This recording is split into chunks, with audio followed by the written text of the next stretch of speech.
Go ahead and get started.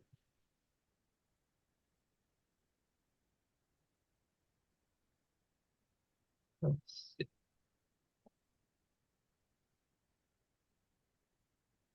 All right. Well, thank you all for joining us today. This is, of course, the annual meeting for the SIGHPC Education Chapter. It's always a good opportunity for us to be able to touch base with the membership, uh, let you know kind of what we've been up to in the past year, what we're planning to do in the upcoming year, and also solicit input and feedback about kind of where should our priorities be to help support you in your education, training, and outreach efforts. So kind of the agenda for the meeting, we'll start with, I'll discuss some highlights, activities that we've participated in the past year. We'll then have brief presentations about each of the 5 committees that help to make up the chapter, about kind of what those committees have been up to and what their current plans are. Then we'll transition into a broader discussion to get some feedback from you all about what your thoughts are about the activities the chapters participated in, what's helpful, what you think we could do more of. It's just a nice opportunity to touch base. And then finally, I'll conclude with some wrap up about what we're excited about for 2024 and what activities we already know are coming up for next year. So looking forward to hearing this, and I hope that we'll be able to have a lively discussion. So I'll start with some highlights from 2023, things that the chapter has been involved in. We've had a couple of workshops. I'll let the workshop committee discuss these in more detail, but both at PERC and SC. We actually had a number of activities at SC. We had a couple of BOFs as well, a chapter meeting. It's, I think, always been a nice time for us to be able to connect with the broader community, and I know I got to see a lot of you there. We had a number of webinars. A few of them, we had 2 more in our global seminar series. So we had one from SIGHPC in South Africa, one from EPCC in Scotland representing the UK. There was one on computational physics in the classroom, another on the ESI software stack. So these are, if you're interested in these, or didn't know they were going on, or are curious, or saw them at the time but wanted to go back and revisit, we always record and archive the webinars on the chapter YouTube channel, which is also actually where this meeting will be posted as well when we're done. So I encourage you, and if you know of others who might be interested in this, please share that out and let them know about this. I know it's particularly difficult as the chapter becomes more international, just since a time zone that works well for somebody is essentially guaranteed to not work well for somebody else. So we definitely encourage you to go and watch those after the fact, but please reach out to the presenters, or in the case of this, to us, if you have any questions or follow-ups you're curious about. Some of the other activities from last year, we launched a quarterly newsletter.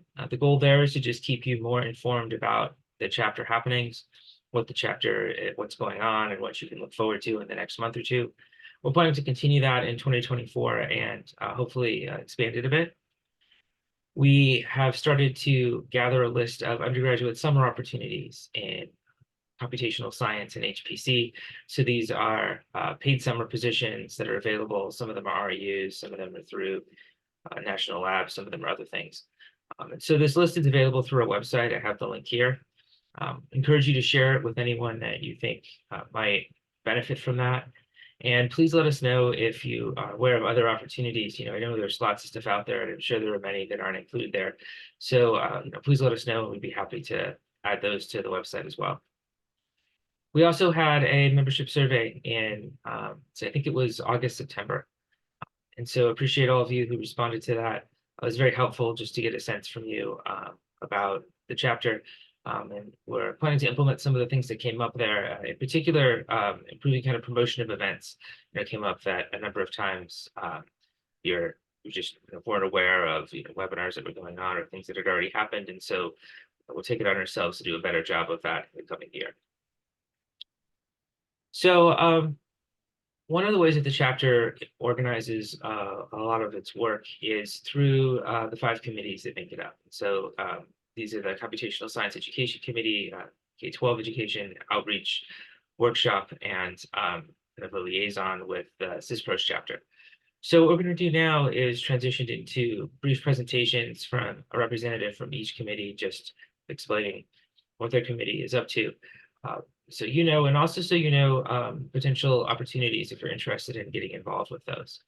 So we're going to start with the Computational Science Education Committee, and I believe Dave is going to do that presentation. So let me stop my screen share, and I'll let you take it over, Dave.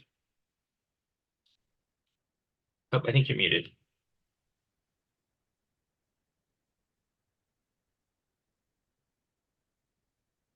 Did you not have our slide for this one? I can pull it up if you'd rather. Would you rather I do Yeah. it? Yeah. All right, I will do that.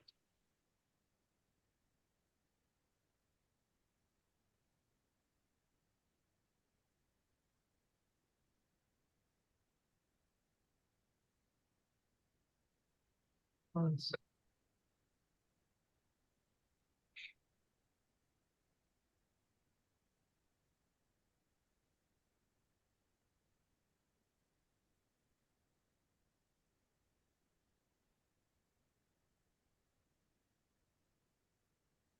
Let me share my screen.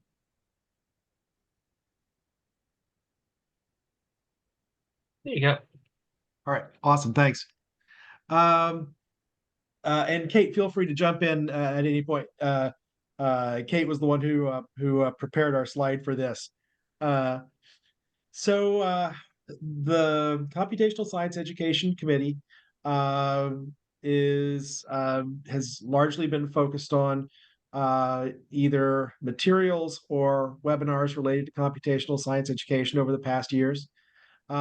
We've been working on ways to restart a more regular meeting schedule. Certainly around from around 2020 on, we've had a harder time keeping a regular group meeting for that.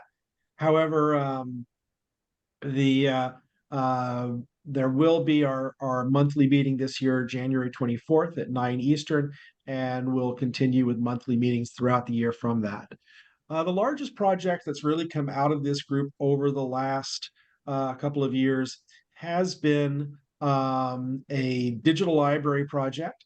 This has some pilot funding from the NSF, collaborators that have been speaking at PEERC and SC on this for the past few years, from Cornell and from Access and other institutions.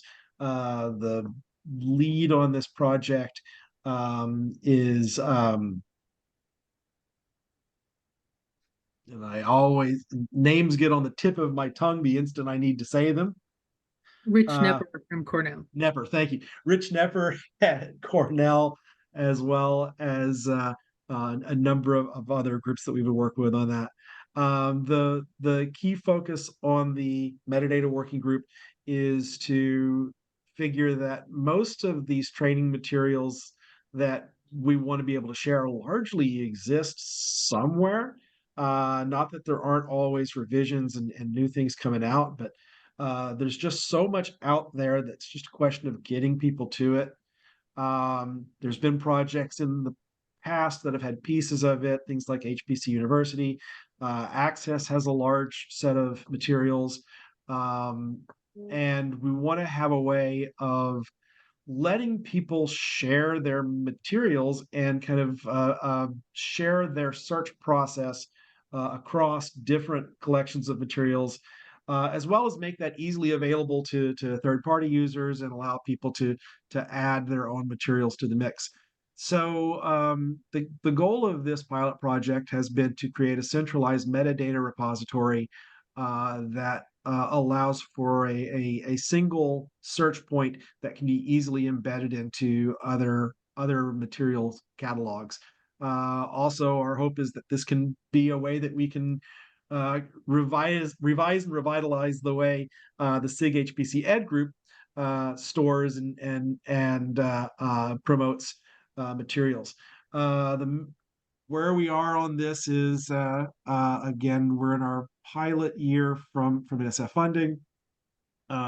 The actual database tool was built before the pilot started by JP Navarro and other collaborators. And So that's starting to roll out now. And we're working on different ways of getting that out there. And we're looking for partners on that who are interested in being test sites and helping to expose their metadata or work with us on that. So that's like I said, that's the largest project in terms of the current working group of what we've been working on.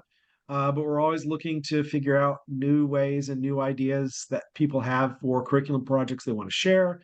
Find ways to collaborate and work and promote things, more webinars, more talks, and get different ideas together.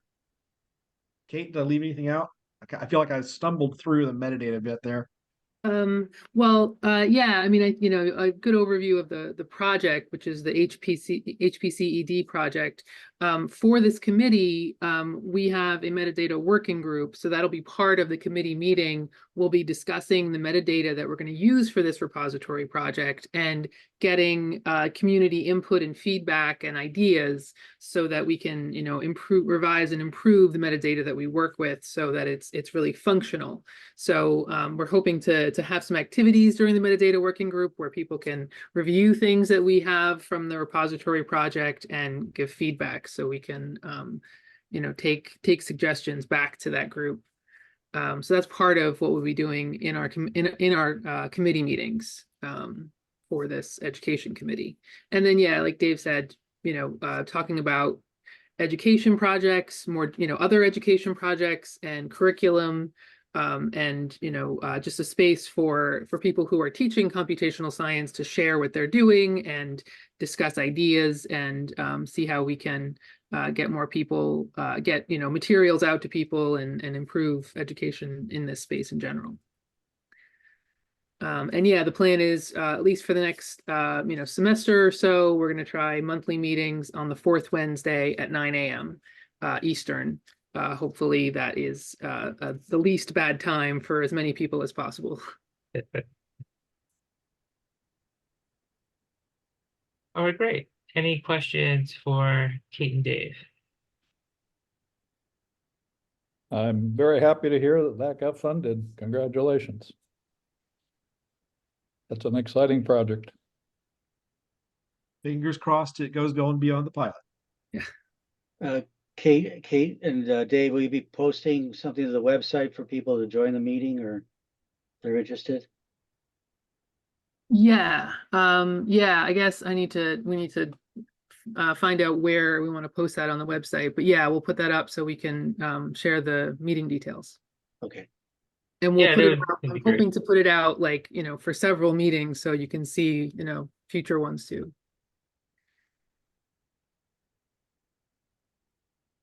Okay, great. Well, thank you very much for sharing about the committee. Next up is K-12, and I am going to present the slides on that one.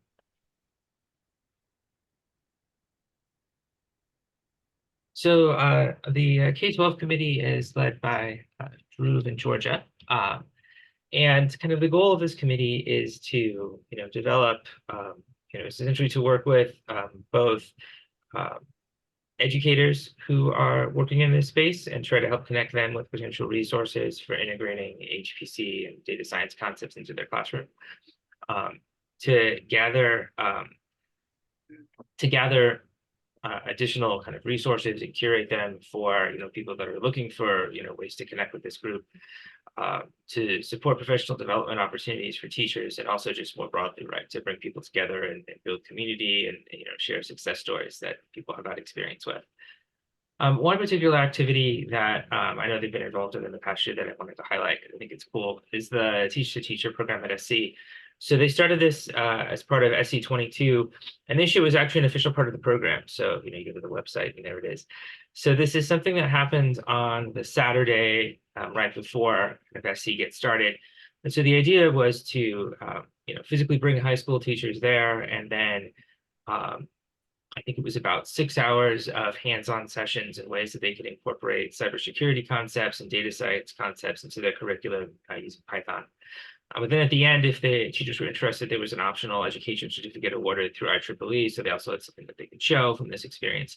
And so, as I mentioned, this is the second year, and I think it's been quite successful, and it's also a nice way to help connect teachers that are interested in this with not only some kind of lesson plan ideas and some hands-on experience, but also with the broader SC community, right? I mean, as we all know, being in that space and seeing, whoa, this is actually a big group. There's a lot going on, and so I think this has been, a very positive activity that this committee has been involved in, and hope that it's able to continue going forward. So that's kind of all I wanted to mention there. Georgia, I saw you posted in the chat that you're planning to kind of start up regular meetings again. Is that right? Yes, so if you would like to be added to the meeting invite list for the K-12 committee, email me at gstewart@umass.edu. That's Stewart spelled S-T-U-A-R-T. And we're hoping in the next year to broaden it beyond just like the Texas A&M events that it has been for the past couple of years, and really get going on some more widespread events. So email me if you're interested in being involved in the K-12 education aspect. And yes, yeah, we will post these slides up on our website as well, so that people have access to them, and also we can access the links and such if that's of interest to you. Thanks for reminding us about that, though. All right. Next up, I think Steve is going to present on the outreach committee. Do you want me to share your slides, Steve, or do you want to do it yourself? Yeah, so if you have them, that'd be great. Let's see, where are they? I do have them. Here they are. Okay, so you can go to the next slide. So basically, the outreach committee the purpose is to promote the chapter's education goals through webinars, blog posts, and other social media, maintain communication channels through announcements of events and activities. And so we've done a number of things in the past year. We did a major update of the website, which I need to thank Georgia for being the architect of the website. I'm just the plebeian who puts materials there, but Georgia got the frame together, and I think it's much easier to navigate and easier to find events that are coming up or have been there in the past. So I think that's been a major accomplishment. As Dave mentioned, or as Scott mentioned, we'd had 5 webinars on a variety of education and training topics, and we continue to plan those for the coming year. We have a chapter blog, and these are just short think things about people that are doing education and training in the HPC and computational science area, and we'd be happy to accept new additions to the blog if you would like to do that. And finally, we handle promotion of chapter workshops at major conferences. You go to the next slide. So I just wanted to highlight that there's opportunities to volunteer in the coming year. One is you could contribute a blog post to highlight what you're doing in your training and education activities. You could participate in a webinar by providing the presentation of a single topic, or if there's some idea that you're interested in, we can help put together a panel discussion on various approaches to computational science and HPC education and training. As Dave mentioned earlier, there's a list of training and education materials on the website.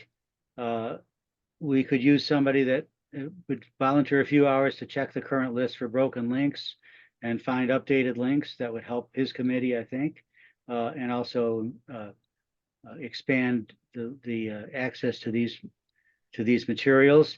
And finally, of course, there's opportunity to serve on the committee to guide our outreach activities, including all of those things that I've mentioned. So that's, I think, an overview of what we do on the outreach committee, and be glad to answer any questions.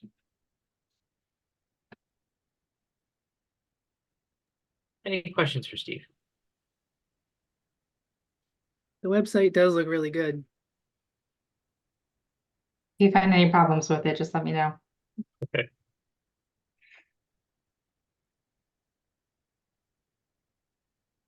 All right, next, we're going to transition to Nittany, who's going to talk a little bit about our successful workshops from the past year.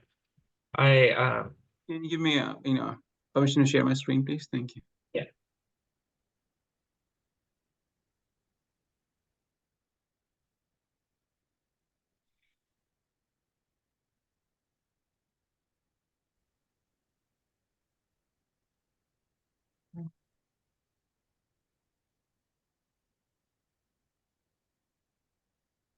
All right. Hello, everyone. This is Nitin. So we're going to talk about, briefly about the education chapters workshop committee. The committee basically helps in coordinating and managing in-person virtual events. Basically, the goal is to bring together people around the community who are actively working in HPC and other areas, trying to integrate HPC in other domains and trying to discuss topics of interest and trying to collaborate. So we have been working, for past 9 years now with supporting the community. We have members from over 16 countries that are committee members, which basically are from, for different workshops, which are conducting at different conferences. So our training and education workshops are running at many international and national conferences, such as PERC, if you know SC, Supercomputing, and ISC. This year, so last year, this is just 2024 now. Last year in SC23, we actually finished up 10 years of our workshop in HPC training education, which was basically a milestone we achieved. Now we're trying to, we actually have planned, we're trying to hear back from ISC. We are planning workshop for PERC and SC24. If you know any other, conferences or other venues where we should be trying to conduct our workshops, please let us know. We also try to conduct many outreach activities, including workshops, but also BOFs at various conferences. We've done conducted many BOFs at PERC, at ISC, and at SC2. The papers which are the talks which we conduct in our workshops are normally published in Journal of Computation Science Education. And if you are willing to join our group, please email me at nitin.sukija@si.edu. We are actively, seeking not only just the committee members, but also speakers. If you think you have any ideas or any terms to collaborate, like for example, Dave was mentioning about the repository project, which basically stemmed out of one of the workshops of one of the BOF which we had, and then the proposal came out. So we had many success stories coming out from our workshops. And if you have any topics which you think believe you can have which is not covered in our workshops, which you think you are a champion and which you're trying to promote, please hit us with an email. You can email anybody, me, Scott, David, and we all will be happy to reach you and try to preach and try to collaborate and see if we can help you in promoting your topics in HPC education training. Thank you. Thank you very much. Any questions about workshops? So Is Nitin, there- I think Nitin has done a fabulous job with all these workshops. I wonder, because I just wonder, is there enough interest, sorry to say this, Nitin, but to schedule a virtual workshop at some point in between the others? Do you think there'd be interest? Well, there was interest, but then after, COVID, and we did so many virtual workshops that I think the interest kind of dropped really badly after SC22. So right now we wanted to go in person, but I think I have seen now some of the workshop coming out virtually. So we can gather the interest and see in a survey.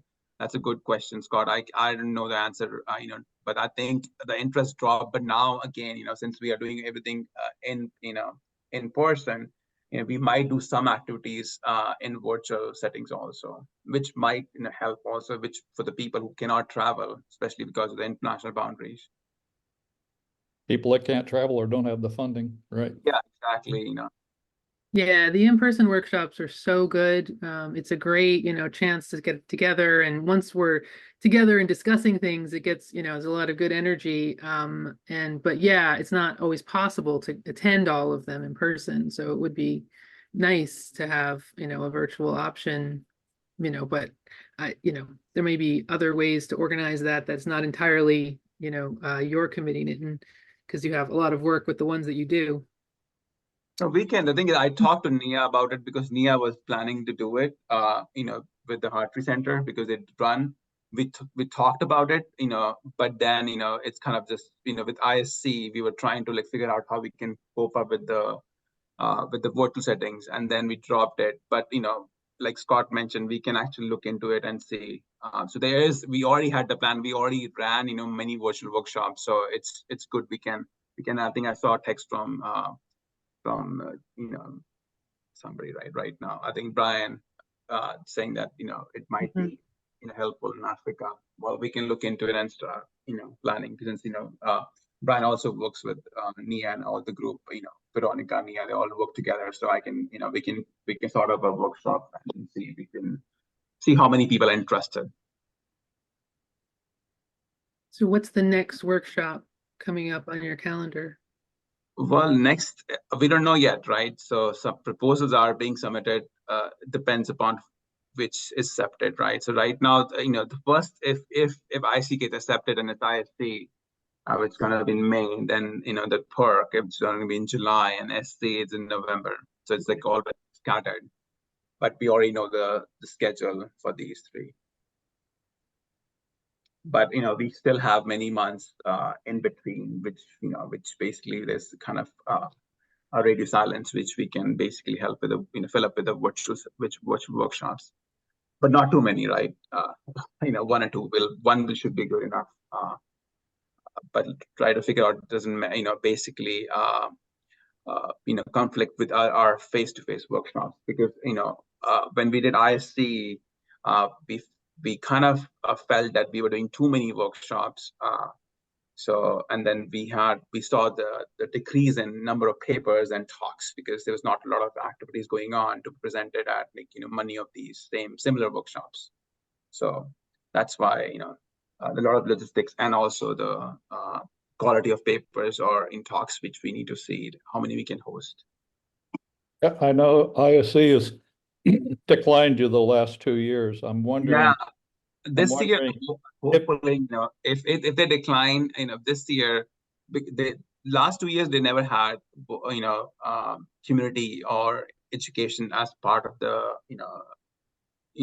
the topics. This year they added at the last minute. I'm hoping that we might get into it, but because I'm just wondering if letters from some European HPC centers might help turn the tide and convince the leadership that it's of value. I talked to many people at SC, and then I got the same rhythm of answers that you just mentioning. And people who actually do workshops at ISC, they said the same thing. So there were some things sent to the ISC people. I'm not sure, like it was like formal emails, but yeah, there was discussion between the leadership and talking about integrating workshops for education, which was part of it, and we always get excellent reviews. They never place us in the schedule. That's the problem. So yeah, we are working, Scott. We actually worked this year. We met with people, Minia and Vasil, right? Because Vasil does a lot of workshops too. So, but still, I don't have any out in result. Hopefully, I'm hoping this year we might get accepted. Fingers crossed. But in 4 days we'll know. So. Okay, soon, yeah.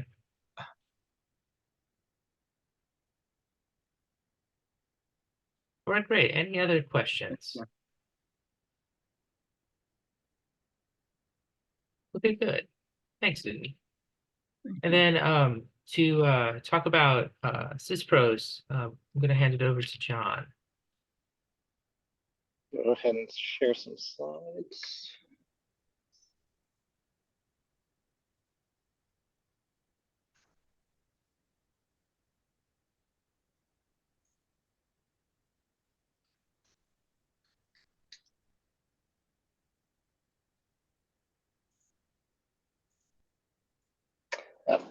No, I'm sorry, I don't have the preferences set on my computer. So I just changed roles, so I'm sorry that I don't have any slides to show you. But I'll go ahead and talk about HPC systems professionals. That's great. So my name is John Bloss. I'm the chair for HPC SysPros.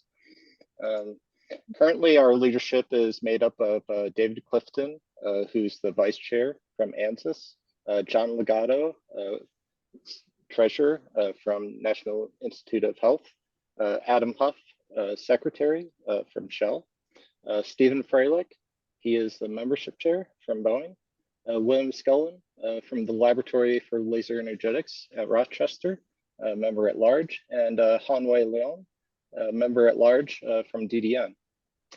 So at a glance, we had a few activities that we did this past year.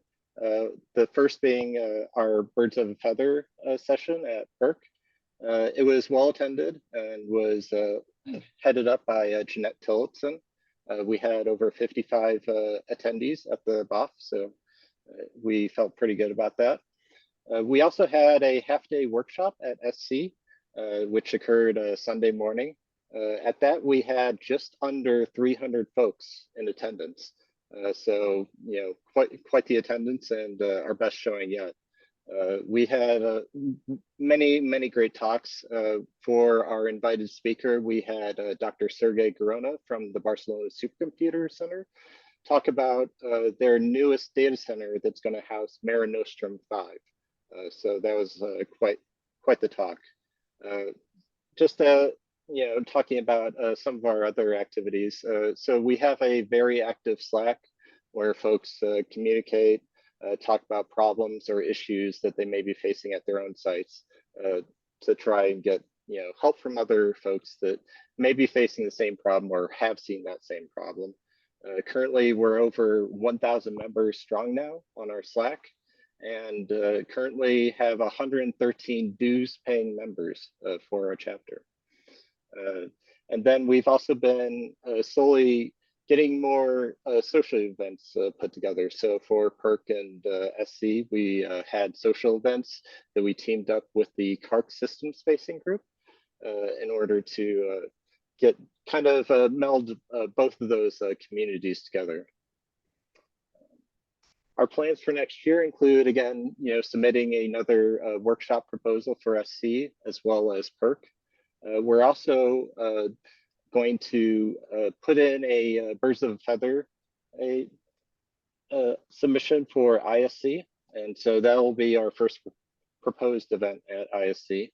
We're also trying to collaborate with the HPC Advisory Council for the program for the HPC AI Swiss conference happening in mid-April in Locarno.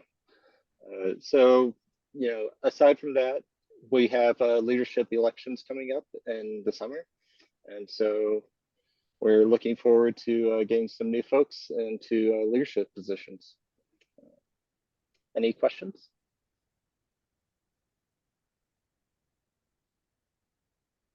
Curious about the social event. So was that pretty successful, would you say? Yeah, so at SC, we actually managed to get a sponsor for the social event. So we teamed up with ANSYS on that one. And so they did a small, like 10-minute presentation talking about one of their cloud gateway products to make it easier to run ANSYS products in AWS.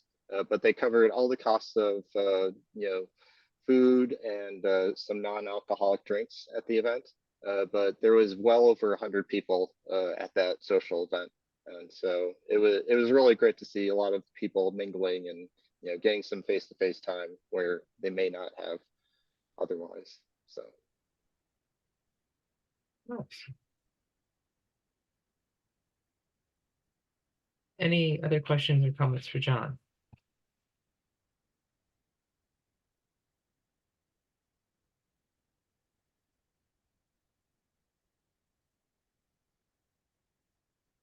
All right. Well, thank you very much. I appreciate you joining us and sharing. You know, it's nice to know what the kind of sister chapter is up to, and you know, glad to hear that things are going well for you all.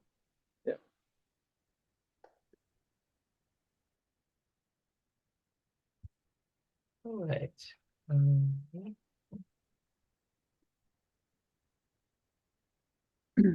For the systems professionals, I'm sorry if I missed it. Do you have events planned this coming year? Yeah, so we're going to put in proposals for a park workshop and a workshop at SC, as well as a birds of a feather session at ISC. Oh, wow.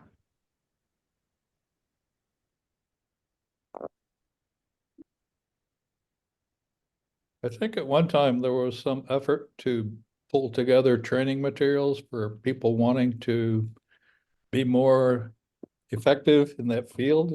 How's that effort progressing? It has largely stalled. I haven't had the time to really work on it, and I haven't found enough other folks that have the time to put any sustained effort into it at this point. So it's kind of been on the back burner.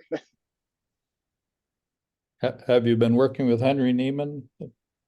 Has he been involved in any way?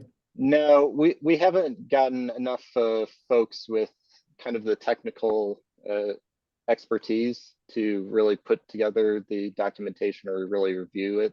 So I didn't want to bug Greg just yet until we had some structure with how we were going to go about tackling doing some of that research and also documentation. Okay, thanks.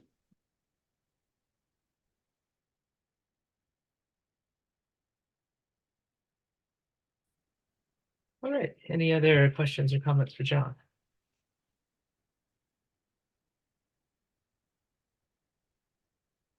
All right. In that case, I think we'll transition and have kind of more of a broader open discussion. Kate, I'll hand it over to you for that.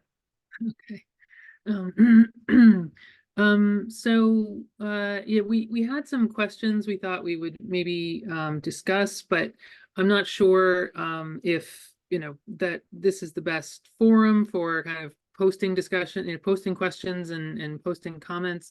If we just want to, with the group of people that we have here, just to have a discussion about ideas for the coming year or any projects that any of you are involved in or have heard about that you're interested in, that maybe you want the chapter to highlight, or just other activities that we can discuss, that maybe we could take advantage of in the coming year.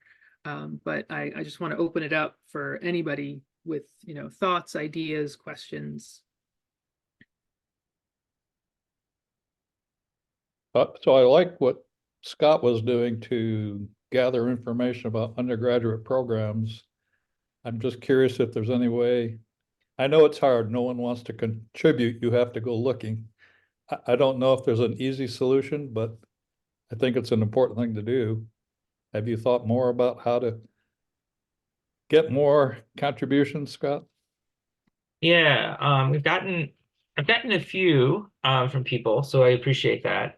One thing I haven't done is kind of the meta level, where I go and see if there are other people also making lists. Then all the list people get together, right? And we make a really good list. And so that certainly is something, because I know there are people involved in I'm probably not the only one who's doing this. But yeah, I think that's been the challenge, is been getting input from others and continuing to grow and expand it.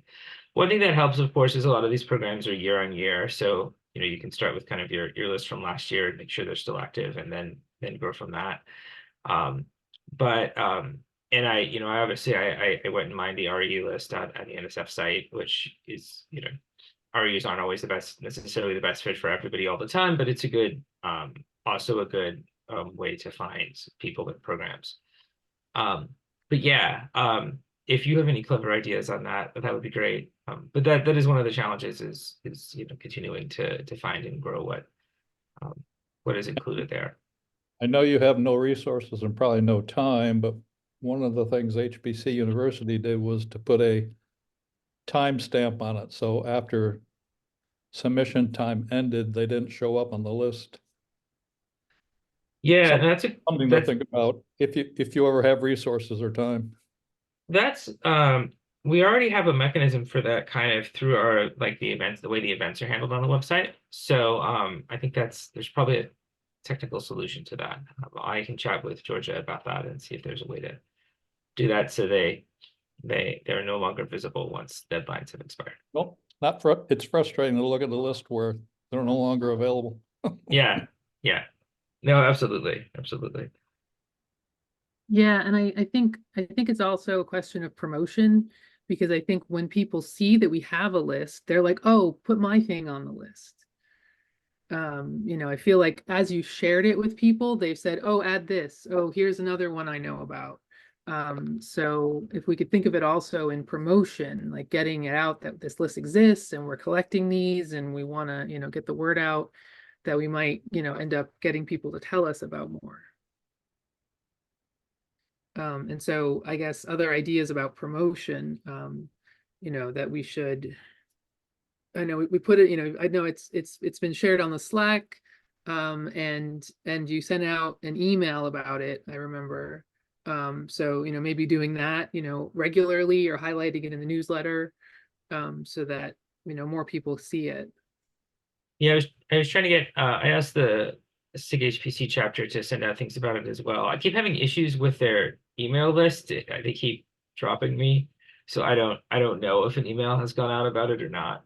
But I'll follow up with them as well and see if they'd be willing to send out, you know, maybe another one. The other thing too, right, is it's always tricky because this kind of comes online in late November, early December, and I think people are often busy either through kind of the throes of SC finishing and all their follow-ups from that, and then you run into the holidays, and so I know it's also easy for things to get lost in that time period. So, but I agree, Kate. I think additional promotion, and then yeah, exactly. When people are like, oh, mine's not on here. Can you add it?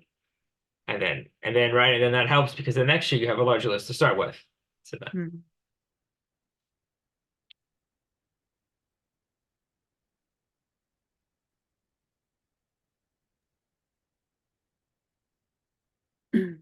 So no longer being involved directly with any of the committees, I often find myself not knowing what's happening. So promotion, I think, is a critical thing.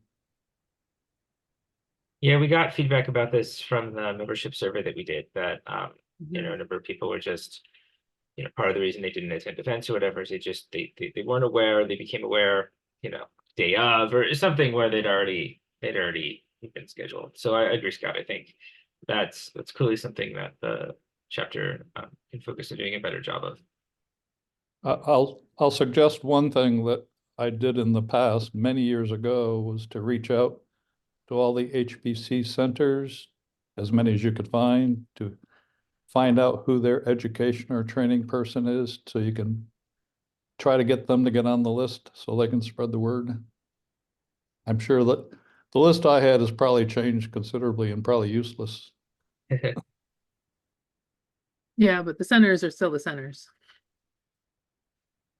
Is there a general like Google Calendar or something that someone could sign up for that has any sort of time sensitive events on it? Like I know we do this for like school events and things like that and community events. Where someone can rather than having to invite each individual to each event specifically, that you can just kind of sign up for and see things on your calendar by subscribing to a calendar. Hmm. That's a good idea. We don't have that currently. Yeah, and that's you're probably right. a feature of our Google resources that we have not taken advantage of.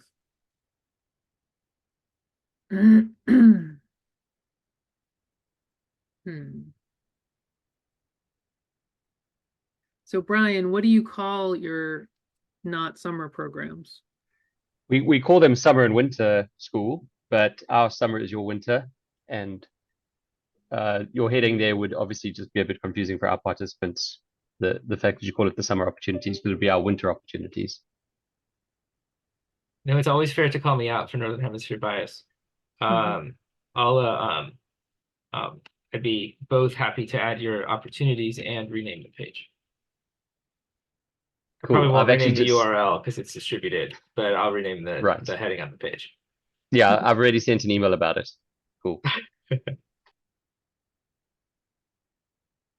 Well, great. Yeah, no, it is not my intention that they be US centric opportunities. Those are just the ones that I've come in contact with. But this is one thing that I am really pleased about in terms of the chapters. I think we have done a nice job of growing our international footprint and trying to make connections with, you, Brian, and other groups that are doing really interesting things all around the world. So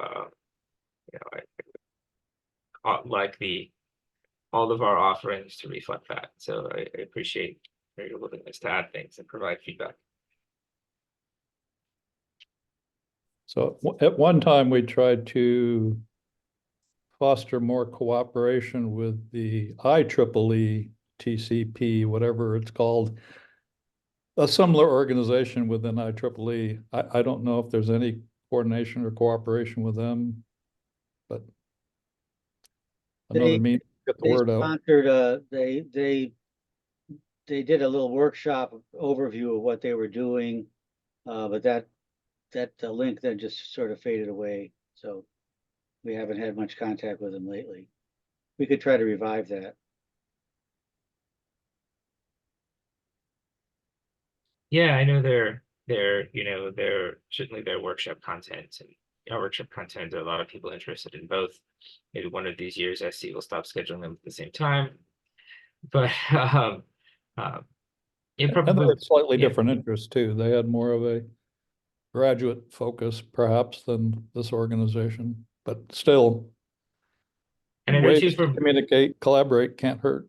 Yeah, exactly. And I know from browsing their website too that their focus seems to be a little more on kind of like developing like curriculum, like what do I want to say? Specific course pathways, and they seem to be maybe a little more focused on, what courses should an undergrad be taking, and a little less on some of the broader issues. But again, that's the website, and sometimes websites don't always give you a fair representation of what the individuals in the group are actually working on. But I agree that there's it's a small community, and it's good to kind of encourage sharing of ideas regardless of whose name is on the banner. The thing is, we had like during SC, I had a couple of emails or LinkedIn messages which came or popped out with the scheduling, because I think they scheduled our workshop with other two workshops, which was not kind of happy mode for many of the people. Even even many members came in my workshop and said, "Can we get the slides because I have to go for this presentation, this workshop." Our own committee members had conflicts with attending our workshop because they were part of two other workshops too. So it's basically, I don't know who does the scheduling, but this year's scheduling was really bad. It overlapped with with three other workshops, which we should not have. But again, I don't have any say in it because we just being told when is our slot. But or do we have a say in it? I'm not sure, because I think earlier we tried, and we have never gotten any kind of options to be like pick and choose. And given this year, I think SC did a lot of workshops which were the first time workshops. I think it was pretty jam packed. So they are scheduling, they will be always, and we will be competing with our own members, like I think CISPRO and other SIGHPC, other EDU HPC workshops. But I'm not sure how can we deal with it. It's just, but the thing is, people showed up. The house was all full, so it's not like we'd have like less audience. We had full show, but still if we don't have overlapping, then I think they'll be better. We can have like multiple 2 or 3 times the people right now we have who are attending our workshops. That's just more. I think your only recourse is to talk to the tech program chairs. That's your only leverage, is to understand their the thing is, that's what and their priorities. The first year, the new workshops, right? I think they SC allowed people who didn't do any workshops before. First time workshops were initiated this year. So that's why I think scheduling was bad. But the comments were not good on LinkedIn, which I got. But how do I tell them? What's that's not one of my I told them that that's not under my control, but they started blaming like us, that we are doing the scheduling. I said, that's not us. We just, submit and we get, accepted. But I think some of the members thought that we were scheduling our workshops, which are overlapping with, Women HPC or other kind of important workshops, which was not a happy mode for some of the, presenters in other workshops. Unfortunately, I think people in every category of the tech program would make the same argument. Yeah. Yeah.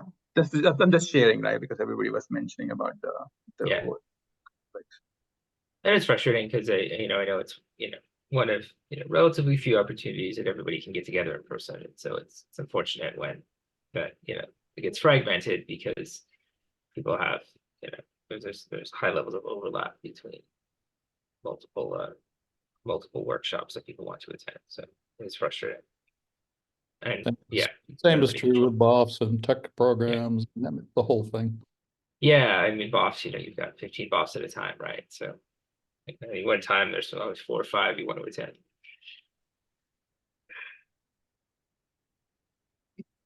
Just make friends with the tech program chairs.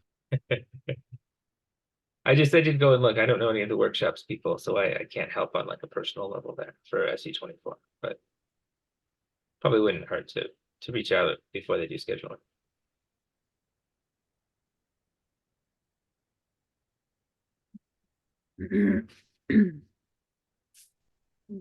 Other thoughts, questions, sometimes for discussion or ideas for things, maybe presentations or webinars or panels or things that we ought to highlight in the upcoming year.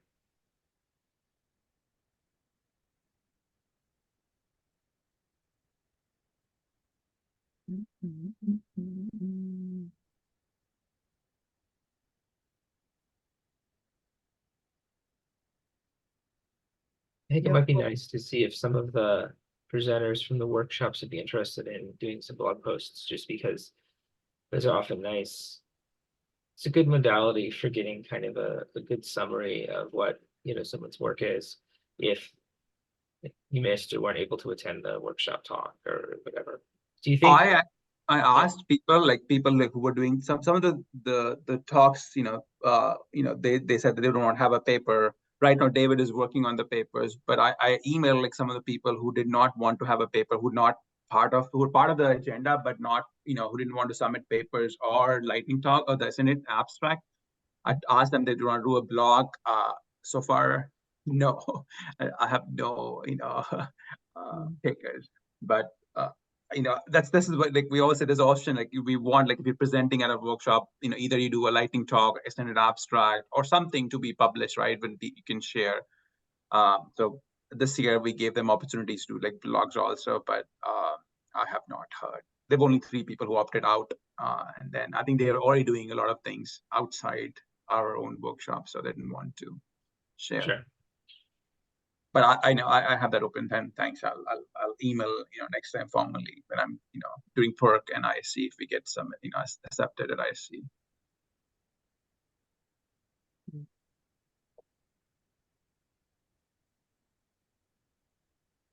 All right. Hey, we're coming up on the end of the hour, so I'll transition to the wrap up. But I appreciate everyone's thoughts and input. Please, it's obviously an easy venue for sharing them, but please feel free to send us thoughts and input anytime, whether emailing us directly through the Slack channel, if you attend one of the committee meetings. But we benefited or made stronger by the input of many, so we really appreciate that. Let me go back and let me share my screen here and just let you know about a couple of things that are coming up in the coming year. So I'm excited about this next one. So this is a kind of a next entry in our global seminar series called Diary of a Pawsey Intern.